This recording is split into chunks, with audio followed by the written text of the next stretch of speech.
Hello bachcho, let's read this question. The question says, which one is the correct order of acidity?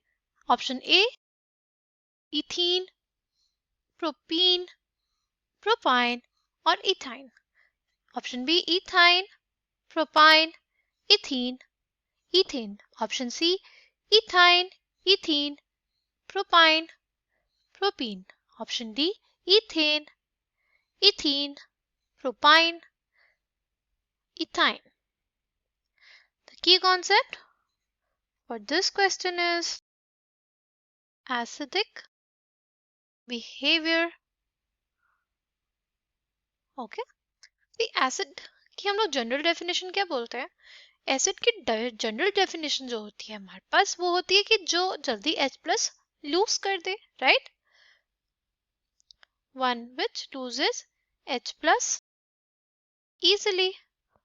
और दूसरा जो होता है हमारे पास वो होता है कि जो हमारे पास एसिड हो, राइट? सपोज कोई भी एसिड है हमारे पास, ये HA एसिड है, अगर वो एक हमारा कॉन्जुगेट बेस बनाया, उसका कॉन्जुगेट बेस अगर स्टेबल हुआ तो हमारे पास जो एसिड होगा वो एक स्ट्रॉन्ग एसिड होगा, राइट? तो अगर हमारे पास जो कॉन्जुगेट बेस हुआ वो स्टेबल हुआ तो हमारे पास जो एसिड होगा वो एक स्ट्रॉन्ग एसिड होगा।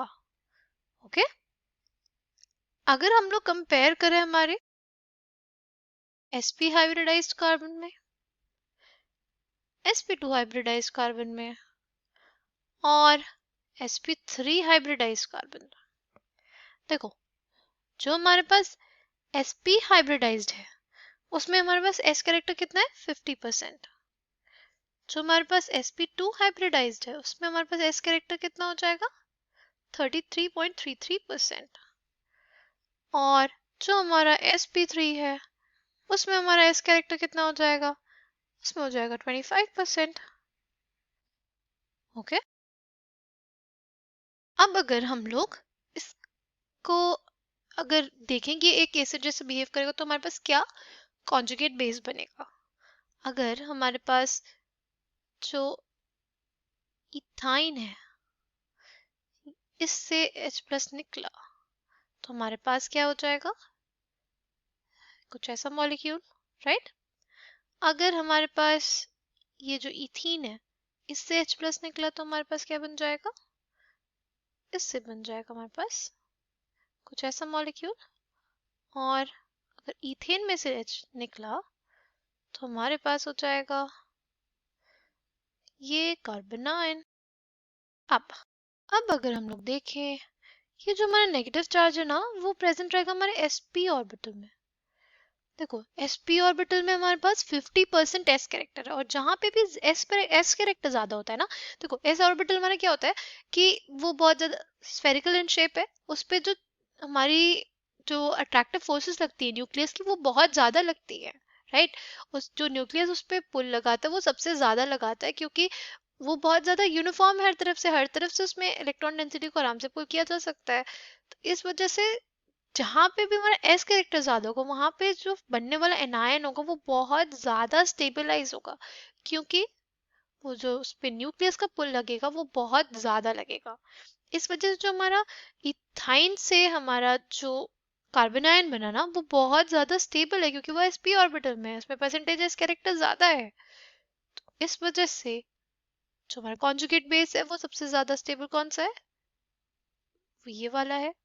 फिर हमारे पास अगर जैसे एस कैरेक्टर कम होता जाएगा वो जो हमारा कार्बन आयन है उनकी स्टेबिलिटी भी कम होती जाएगी।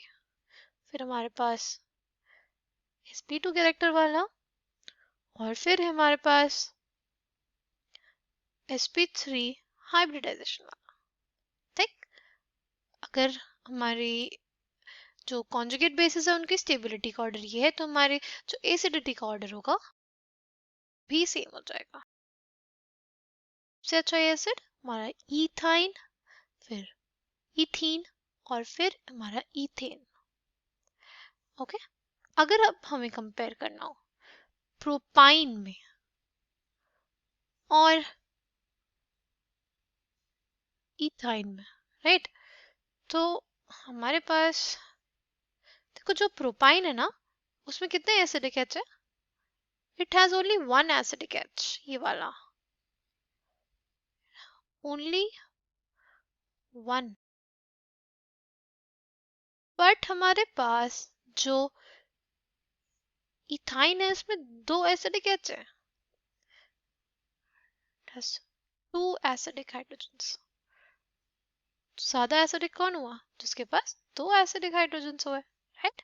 तो coming back to the question, जो इसका करेक्ट आंसर हमारे पास हो जाएगा वो हो जाएगा ऑप्शन बी, सबसे ज्यादा इथाइन, फिर प्रोपाइन, फिर इथीन, फिर ethane. I hope you understood it well. Thank you and all the best.